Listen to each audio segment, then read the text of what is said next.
Baik. Assalamualaikum Ustaz. Waalaikumsalam warahmatullahi wabarakatuh.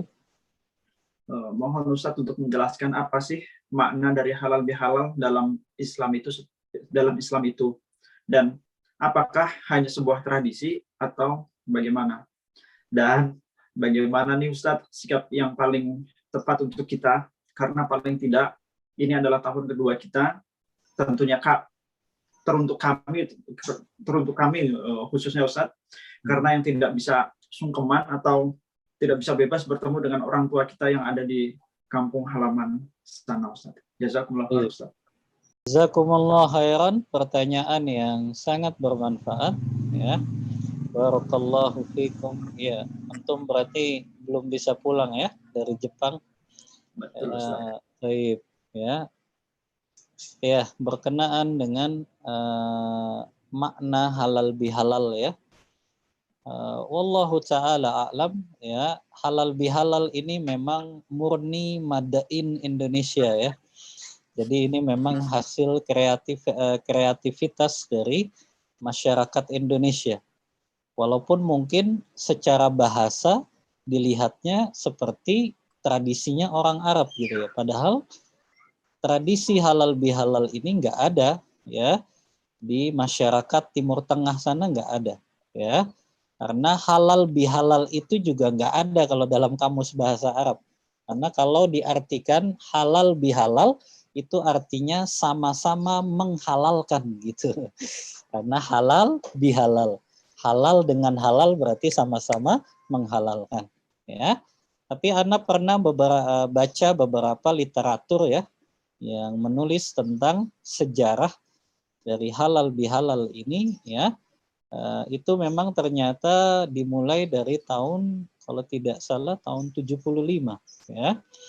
Di dalam sejarah itu Ana lupa di zaman pangeran siapa itu yang masih dalam kerajaan Islam dulu ya, yang dia membuat tradisi untuk prajurit dan juga masyarakatnya untuk menghemat biaya ya, maka beliau pun mengumpulkan semuanya kemudian saling bersalaman di antara mereka, dan itu dilakukan setelah sholat Idul Fitri ya.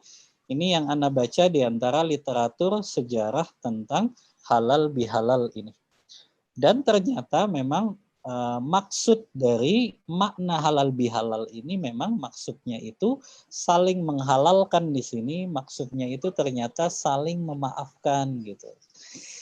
Jadi halal bihalal di sini maknanya ya saling memaafkan antara satu sama lainnya gitu ya. Nah, apakah memang tradisi halal bihalal ini dikenal dalam Islam ya? Wallahu ta'ala a'lam ya, yang Anda ketahui ya, tradisi yang dilakukan ya oleh Rasulullah sallallahu alaihi wasallam dan juga para sahabat ketika mereka menyambut hari raya Idul Fitri ini adalah yang pertama ya, ada riwayat yang menyebutkan ya, asar ini diriwayatkan oleh Imam Ahmad dalam kitab Musnadnya, bahwasannya anna sahabah idzal taqa ba'duhum ba'da fi yaumil id, para sahabat itu kalau mereka berjumpa dengan sahabat yang lainnya di hari raya Id, maka mereka saling mengucapkan taqabbalallahu minna wa minkum ya. Semoga Allah menerima ibadah kita dan juga ibadah kalian ya. Ini maknanya kita saling mendoakan ya. Karena memang ini yang penting ya. Karena kita tidak tahu ibadah Ramadan kita yang penuh dengan cacat, yang penuh dengan kekurangan, yang juga mungkin masih kita selingi dengan berbuat dosa dan kemaksiatan, maka mudah-mudahan dengan doa yang kita saling mendoakan ini bisa menjadi sebab yang tadinya mungkin amal ibadah kita ini penuh dengan cacat dan kekurangan, tapi dengan kita saling mendoakan ini, Allah menjadikan amal ibadah kita ini diterima oleh Allah. Karena kita melihara, menjaga doa ini.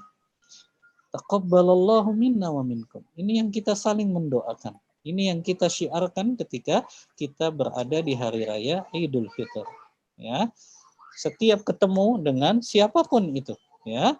Siapapun itu, ya, selama dia muslim, maka kita katakan taqabbalallahu minna wa minkum, ya. Taqabbalallahu minna wa minkum. Atau kita mungkin antum mungkin yang tidak bisa berjumpa dengan orang tua, ya, atau dengan sanak saudara, dengan kerabat, ya. Tapi alhamdulillah kan di zaman sekarang bisa dengan video call, ya, atau mungkin juga kumpul barengnya secara virtual gitu ya. Ya, kan bisa juga ya, pakai Zoom, kemudian keluarga yang di Indo kumpul, ya, antum yang di Jepang juga kumpul, kan bisa dengan sama-sama kita sebut mungkin silaturahim virtual gitu ya.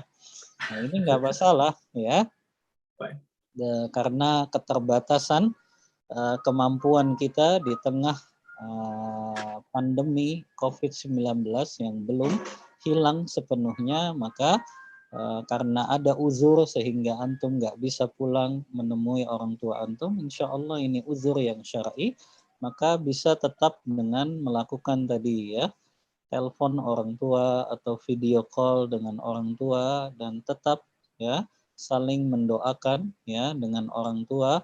Dan jangan lupa diisi rekeningnya juga orang tuanya ya, kasihan. Barangkali mau lebaran kan banyak kebutuhan ya. Maka itu yang mungkin bisa kita lakukan ya untuk antum yang ada di Jepang ya. Maka tetap ya kita lakukan silaturahim ya, kalau mungkin bentuknya biasanya kita lakukan dengan ziarah, saling mengunjungi, yang itu memang adalah silaturahim yang paling afdol, kita ya mengunjungi satu sama lainnya. Tapi karena keterbatasan ya di masa pandemi ini, maka bisa dilakukan tadi saja ya, dengan video call atau dengan telepon ya, atau dengan sarana yang lainnya, yang itu tetap kita lakukan di hari raya Id ya. Nah, itu yang pertama ya, mendoakan supaya amal ibadah kita diterima oleh Allah Ta'ala. Kemudian yang kedua ya, mengenai tradisi saling memaafkan ini ya, memang niatnya baik sih, cuma memang ini khawatir disalahpahami atau difahami dengan keliru. Karena bisa jadi seseorang akhirnya dia berbuat salah, dia berbuat zolim kepada saudaranya, tapi dia nunggu nanti aja maafannya, nunggu lebaran. Nah, ini kan perspektif yang salah dan keliru ya. Artinya jangan jadikan ya bahwasannya seolah-olah lebaran itu waktu yang tepat untuk meminta maaf. Enggak ya. Justru kita jadi zolim kalau menunda-nunda kita meminta maaf padahal kita sudah jatuh dalam kesalahan gitu ya. Maka ini salah satu tradisi yang juga harus kita koreksi. Artinya meminta maaf itu baik ya pada hari raya Idul Fitri, tapi jangan khususkan hari raya Idul Fitri itu untuk meminta maaf. Artinya jangan tunda, kita punya salah baru minta maafnya pas Idul Fitri, ya salah ini. Ya, karena kata Rasulullah SAW dalam hadisnya, ya, Rasulullah mengatakan, man kana mazlamatun li akhihi falyastahlilhu. Barang siapa yang memiliki kesalahan, barang siapa yang berbuat kezaliman kepada saudaranya, maka hendaklah dia meminta kehalalannya. Artinya pada saat itu juga, pada saat dia menyadari, oh iya saya salah itu ya kepada si fulan, ya Allah saya zolim ya kepada si fulana ya, maka langsung minta maaf ya. Jangan menunda-nunda menunggu perayaan hari raya Idul Fitri. Maka ini yang harus juga kita koreksi bersama ya. Artinya kita minta maaf tidak menunggu pada saat perayaan hari raya Idul Fitri ya. Karena meminta maaf itu perintah Rasulullah pada saat kita sadar bahwasannya perbuatan kita menzolimi orang lain. Maka kita minta maaf saat itu juga. Karena kalau kita tidak minta maaf, siapa yang tahu umur kita? Kalau kita tidak minta maaf sementara kita berbuat zalim, maka kita nggak akan bisa membayarnya lagi. Kita nggak akan bisa meminta maaf lagi pada hari kiamat, kecuali pahala-pahala amal soleh kita berikan kepada orang yang pernah kita zalimi tersebut. Ya, maka ini yang juga harus kita luruskan. Meminta maaf itu bukan dikhususkan pada perayaan Hari Raya Idul Fitri. Adapun tradisinya para sahabat di Hari Raya Idul Fitri tadi, mereka saling ya berjabat tangan ya, tapi lagi COVID gini belum boleh ya berjabat tangan ya, minimal gini ya. Karena juga salamannya masih kayak gini sekarang. Karena khawatir masih menularkan ya. Karena kita khawatir juga menularkan orang lain ya. Betul. Jangan khawatir kita yang tertular saja, karena kita khawatir juga menularkan orang lain. Itu kan yang lebih kita khawatirkan. Ya, jadi ya kalau memang khawatir maka bisa dengan ya seperti ini saja sambil mengucapkan taqabbalallahu minna wa minkum. Ya. Baik, ini yang kedua ya yang menjadi catatan kita bahwasannya perayaan Hari Raya Idul Fitri bukan dikhususkan untuk saling meminta maaf. Ya, adapun meminta maaf itu dilakukan pada saat kita sadar melakukan kezaliman kepada orang lain. Ya. Ini yang kedua. Yang ketiga, ikhwani dan akhwati fillah rahimakumullah. Ada tradisi juga yang diluruskan di perayaan Hari Raya Idul Fitri ini, yaitu bersalaman dengan yang bukan mahram kita. Ini perkara dosa yang sangat berat loh, bersentuhan ya dengan lawan jenis yang bukan mahram kita. Ya. Mahram itu artinya orang-orang yang diharamkan untuk kita nikahi. Ya. Dan itu Allah sebutkan dalam surah An-Nisa ya. Hurimat alaikum ummahatukum wa banatukum wa akhwatukum ya. Di antaranya yang diharamkan untuk kita nikahi adalah ibu-ibu kita, iya itu mahram, boleh kita bersalaman ya. Kemudian anak perempuan kita ya, kemudian juga saudara perempuan kita ya, atau saudara laki-laki kita ya, kandung ya, ataupun mungkin seayah ya, maka itu mahram kita. Tapi di luar yang disebutkan dari mahram, apakah mahramnya disebabkan nasab, apakah mahramnya disebabkan pernikahan, apakah mahramnya disebabkan satu susuan, maka di luar mahram itu haram kita bersentuhan dengan lawan jenis kita. Bahkan Rasulullah bersabda dalam hadis riwayat Abu Daud dalam kitab sunannya, hadis ini disahihkan oleh Syekh Albani, kata Rasulullah, li an yat'ana rajulun fi ra'sihi bil hadid akhaffu alaihi. Kata Rasulullah, ditusuknya seseorang kepalanya dengan besi itu masih lebih ringan dibandingkan seseorang menyentuh lawan jenisnya yang bukan mahramnya. Ya, artinya ditusuknya kepala dengan besi itu masih lebih ringan dari kata Rasulullah. Dibandingkan nanti balasannya di akhirat, orang yang bersentuhan dengan yang bukan mahram itu lebih dahsyat lagi balasannya nanti. Ya, maka ini kita harus tegas, ikhwan. Ya, jadi jangan nggak enak Ustadz kalau nggak bersentuhan tangan. Ya, kita kan kadang gitu ya, oleh sepupu ya, biasanya sepupu ini ya, sepupu, anak paman, anak bibi itu kan bukan mahram kita. Karena kita boleh menikah dengan sepupu kita, ya. Maka jangan ada alasan nggak enak Ustadz, itu kan sepupu kita. Masa nggak salaman, masa nggak cipika-cipiki kan gitu ya. Tetap ya, kita jangan mengukur kebenaran itu dengan perasaan dan akal logika kita. Ya, maka kita ukur dengan Al-Quran dan Sunnah. Betul kita punya akal logika, kita punya perasaan, tapi akal logika dan perasaan kita kalau bertentangan dengan Al-Quran dan Sunnah, maka harus tunduk di bawah Al-Quran dan Sunnah. Jadi jangan nggak enakan. Ya, kalau memang itu bukan mahram, ya udah cukup seperti ini saja. Ya, nanti mereka juga paham karena kita bukan mahram. Ya, dan bawakan hadis tadi bahwasannya ditusuknya kepala seseorang dengan besi itu lebih ringan dibandingkan dia bersentuhan dengan yang bukan mahramnya. Ya. Baik. Kemudian juga ikhwani dan akhwati fillah yang juga harus dijaga ketika perayaan Hari Raya Idul Fitri, hati-hati untuk menjauhkan diri kita juga tidak sibuk dengan perkara-perkara yang melalaikan. Betul, kita diperintahkan di Hari Raya Idul Fitri untuk berbahagia, untuk mengungkapkan rasa senang, rasa bahagia kita. Iya, itu merupakan sunnah Rasulullah SAW di Hari Raya Id.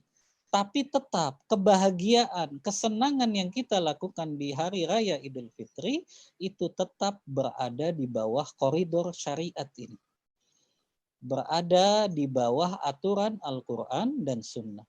Ya, maka jangan sampai seseorang di Hari Raya Idul Fitri saking senangnya akhirnya minumnya khamr, minumnya sake, ya, minumnya wine, ya. Enggak, tetap haram itu. Jangan mentang-mentang Idul Fitri merasa bebas gitu. Enggak. Tetap ya, itu tetap diharamkan, ya. Dan enggak ada kata enggak enak Ustaz. Nanti ditambah lagi Ustaz.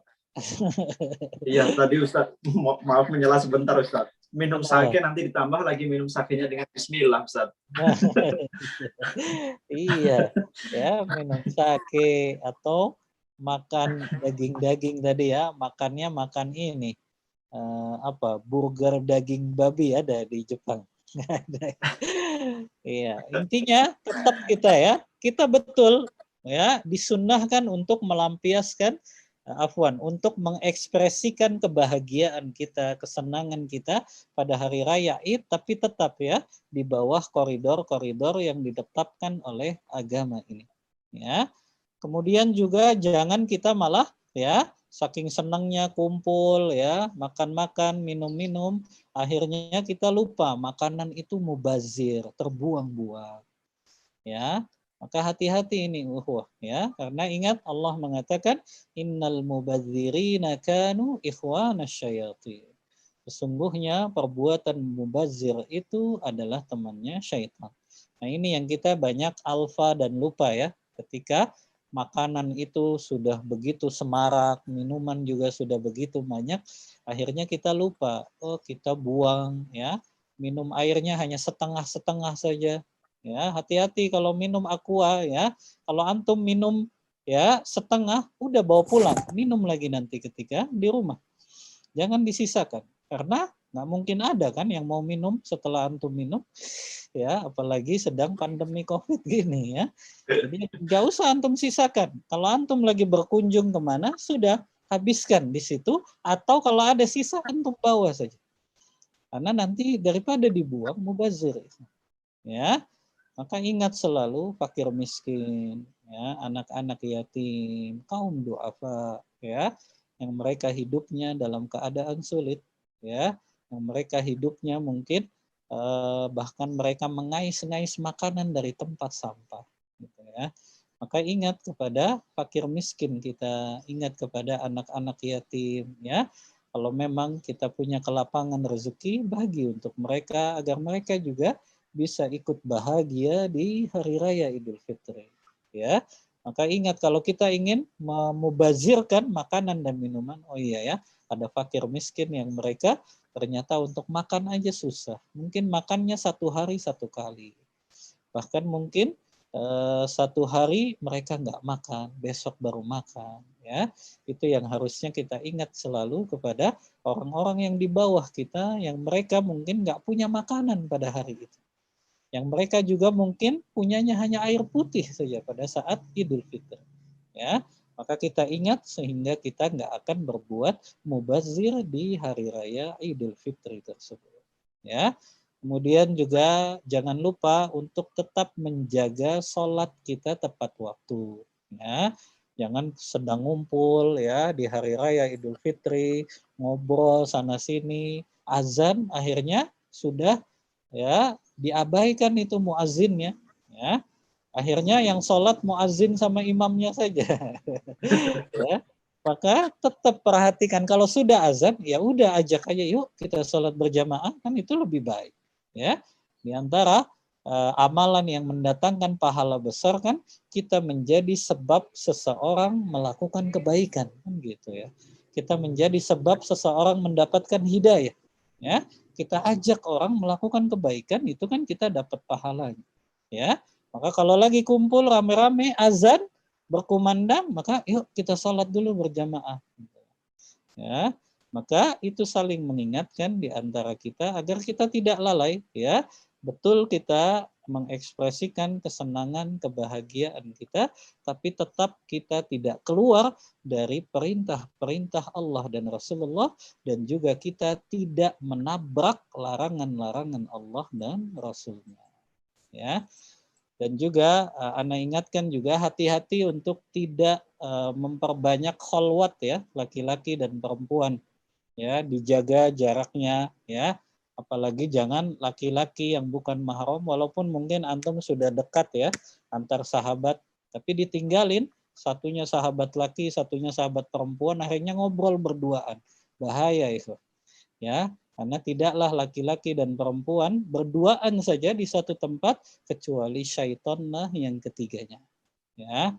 Maka jaga ya untuk tetap menjaga jarak ya antara laki-laki dan perempuan yang bukan mahram agar tidak terlalu ikhtilat bercampur baur akhirnya lupa bahwasannya kita tetap harus menjaga batasan-batasan yang ditetapkan oleh Allah dan Rasul-Nya.